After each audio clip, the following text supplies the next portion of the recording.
World chess championship সপ্তম ম্যাচও draw, জয়ের সুযোগ পেয়েও হাতছাড়া করার আফসোস গুকেশের।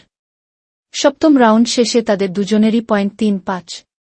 মঙ্গলবার সিঙ্গাপুরে জয়ের সুযোগ পেয়েও হাতছাড়া করেছেন গুকেশ, যা নিয়ে ম্যাচ শেষে আফসোস করতে শোনা গেল তাকে। দাবার বিশ্ব চ্যাম্পিয়নশিপে সপ্তম ম্যাচও ড্র করলেন গুকেশ এবং ডিং লিরেন। সপ্তম রাউন্ড শেষে তাদের দুজনেরই পয়েন্ট ৩-৫।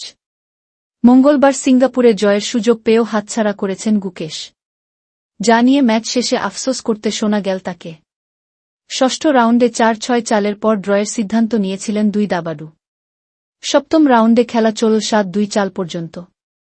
তারপর গুকেশ এবং লিরেন ড্রয়ের সিদ্ধান্ত নেন। ম্যাচ শেষে গুকেশ বলেন, আমি সুযোগ নষ্ট করেছি। একটু হতাশ লাগছে। তবে ম্যাচের শুরুর দিকে লিরেনও সুযোগ নষ্ট করেছে, তাই ফল ঠিকই আছে। দ্বিতীয় পর্বে কঠিন লড়াই চাপের মুখে ভালো খেলতে পারেননি লিরেন।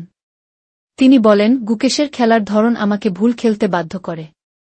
সুযোগ পেলেও কাজে লাগাতে পারিনি গি। বিশ্ব চ্যাম্পিয়নশিপে সাধারণত ১-৪ রাউন্ডের ক্লাসিক্যাল খেলা হয়। জিততে গেলে অন্তত ৭-৫ পয়েন্ট পেতে হবে।